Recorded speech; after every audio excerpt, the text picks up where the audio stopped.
Hello students, तो आज हम पढ़ने जा रहे हैं क्लास 10th का बहुत important topic that is balancing a chemical equation. तो सबसे पहले केमिकल इक्वेशन क्या होते हैं उससे हम समझते हैं मोटा मोटा। तो केमिस्ट्री में जब हम किसी दो चीज़ों को रिएक्ट कराते हैं उसके बाद हमें एक प्रोडक्ट मिलता है तो उसको हम बोलते हैं केमिकल इक्वेशन। तो जो जिन दो चीज़ें जो रिएक्ट कर रही हैं उन दोनों को बोला जाता है रिएक्टेंट्स। उन दोनों से मिलके उन दोनों को रिएक्ट करके जो चीज़ हमें मिलती है that is called product. For example hydrogen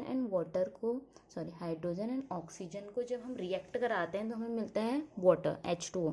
H2O is product and H2 and O2 is are reactants. Clear. So सबसे पहले केमिकल इक्वेशन को बैलेंस करने का मतलब क्यों होता है, मतलब क्या होता है और हम इसको बैलेंस क्यों करते हैं। तो केमिकल इक्वेशन को बैलेंस करने का मतलब है कि आपके left hand side that is reactant side and आपके right hand side that is product side जो नंबर ऑफ मॉलिक्यूल्स हैं, एटम्स हैं, वो सेम होने चाहिए। क्लियर। फॉर एग्जांपल अगर यहाँ पर आपके H2 कितने मॉलिक्यूल हैं H2 के 2, तो यहाँ भी 2 होने चाहिए। ठीक है। अगर यहाँ पर आपके ऑक्सीजन के मॉलिक्यूल 2 हैं तो यहाँ भी 2 ही होने चाहिए, बट हम यहाँ पर देख सकते हैं कि it is an unbalanced equation. तो यहाँ पर क्या है, आपके ऑक्सीजन के एक ही मॉलिक्यूल है। तो जितने मॉलिक्यूल आपके रिएक्टेंट साइड हैं उतने ही प्रोडक्ट साइड भी होने चाहिए। तो हम नेक्स्ट क्वेश्चन आता है कि हम केमिकल इक्वेशन को बैलेंस क्यों करते हैं। We balance chemical equation to follow the law of conservation of mass. जो law of conservation of mass है कि before the reaction and after the reaction जो एटम्स हैं, जो चीज़ रिएक्ट कर रही है उनके एटम्स क्या रहते हैं, सेम। ठीक। इसको हम सबसे पहले एग्जाम्पल समझते हैं। उससे पहले कुछ बेसिक सी चीज़ें हैं जो मैं आपको बताना चाहती हूँ। फॉर एग्जाम्पल यहाँ पे अगर ऐसे लिखा हुआ है, if it is written like this H2, it means oxygen के 2 मॉलिक्यूल हैं। क्लियर है। अगर ऐसे लिखा हुआ है this is called stoichiometry coefficient. ठीक है। अगर ऐसे लिखा है तो मतलब H के कितने मॉलिक्यूल हैं, तो जो आपका स्टोक्योमेट्री कोफिशिएंट है आप इससे मल्टीप्लाई कर देंगे 2 2 ज़ा 4। तो मतलब जो यहाँ पर हाइड्रोजन है उसके 4 मॉलिक्यूल है, 4 एटम्स आपके पास हैं। क्लियर हो गया ये आपको। जब भी हम केमिकल इक्वेशन को बैलेंस करेंगे, whenever we are balancing the chemical equation, तो हमेशा हम स्टोक्योमेट्रिक कोफिशिएंट ऐड करेंगे। मतलब हम आगे से ऐड करेंगे पीछे से नहीं। फॉर एग्जांपल मुझे ऑक्सीजन का मॉलिक्यूल है और मुझे इसको बैलेंस करना है, तो मुझे 2 चाहिए, मुझे 2 ऐड करना है, तो मैं ऐसे पीछे से ऐड नहीं कर सकती, ये नहीं कर सकती। मैं क्या करूँगी, ऑक्सीजन में आगे से हमेशा स्टोक्योमेट्रिक कोफिशिएंट ना आगे वाला उसको ही ऐड करेंगे, पीछे से अपने मन से मॉलिक्यूल्स को हम नहीं बढ़ाएंगे। क्लियर हो गया इतना। दूसरी चीज़, whenever we are balancing a chemical equation, तो सबसे पहले क्या होता है, आप मतलब एक बेसिक है कि मेटल्स को बैलेंस करेंगे, then non metals, then oxygen, then hydrogen. ये स्टेप लेके आपको धीरे धीरे चलना है। Clear. Now we have 5 examples, these are very simple examples. तो हम सिंपल से टफ की ओर को स्टार्ट करेंगे। तो सबसे पहले we can see H2 and O2। सबसे पहले इनमें से हमने बोला कि हम ऑक्सीजन को बैलेंस करेंगे। ठीक है, ऑक्सीजन को बैलेंस करेंगे। Now we have 2 molecules of oxygen in the reactant side, but in the product side we have only 1 molecule और 1 एटम ऑफ ऑक्सीजन। तो यहाँ पर 2 है, तो यहाँ पर हमें क्या चाहिए, 2 एटम्स ऑफ ऑक्सीजन है, तो यहाँ भी 2 चाहिए, यहाँ तो 1 ही है, तो हमेशा आगे से ऐड करेंगे। क्लियर। ये मैंने आगे से 2 ऐड किया है, इसका मतलब क्या है, ऑक्सीजन के 2 एटम्स, यहाँ भी ऑक्सीजन के 2 एटम्स। नाउ हाइड्रोजन के कितने एटम्स हो गए, फिर मैंने ये 2 ऐड कर लिया था, पहले तो 2 ही थे हाइड्रोजन के एटम्स, बट जब मैंने 2 ऐड कर लिया तब कितने हो गए, 2 2 ज़ा 4, और यहाँ पर कितने हैं, 2 हैं। तो मैं आगे से क्या ऐड करूँ कि इसको मल्टीप्लाई करने पे 4 आ जाए, तो मैं 2 ही ऐड करूँगी, 2 2 ज़ा 4। Now you can see our first chemical equation is balanced, 2 2 ज़ा 4। Here the atoms of hydrogen are 4. Oxygen is 2. Oxygen is 2 and hydrogen is 4. Clear? Now come to the next one, that is the reaction between carbon, oxygen and carbon monoxide.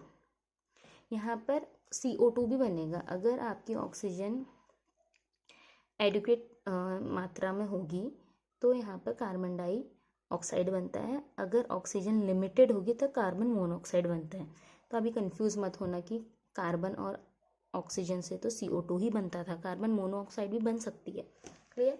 तो here we have first of all metal, non metal, metal is not there, non metal करेंगे। How many items of carbon are there? 1. Here is also 1.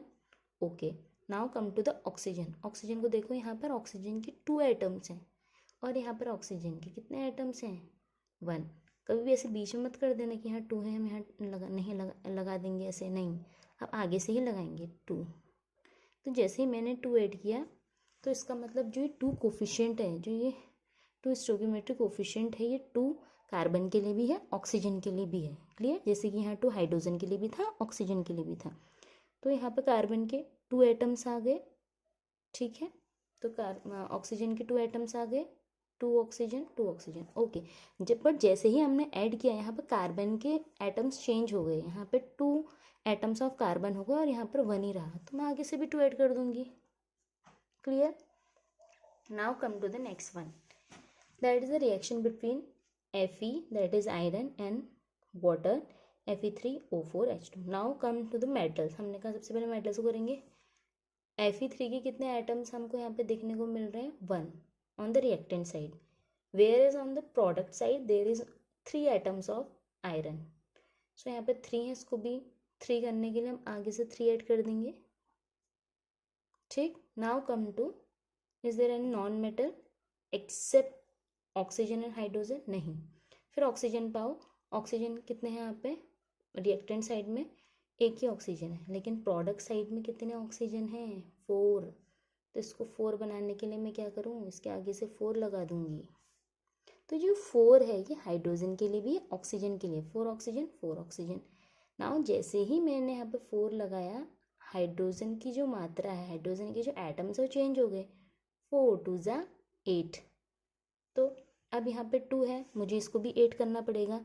तो मैं इस 2 को कितने से multiply करूँ कि 8 बन जाए? 4 से। नाउ 4 2 ज़ा 8, 3 आयरन 3 आयरन, 4 2 ज़ा 8 हाइड्रोजन, 4 2 ज़ा 8 हाइड्रोजन, हाँ 4 oxygen 4 oxygen. This is also balance down. I hope आपको समझ में आ रही होंगी चीज़ें। Next is the reaction between, very famous reaction of producing ammonia, N2H2 equal to NH3। अब केमिस्ट्री में ध्यान रखना, इक्वल टू का साइन ये होगा, ये मैथमेटिक वाला इक्वल टू नहीं लगाएंगे आप, ठीक है, एरो लगाएंगे।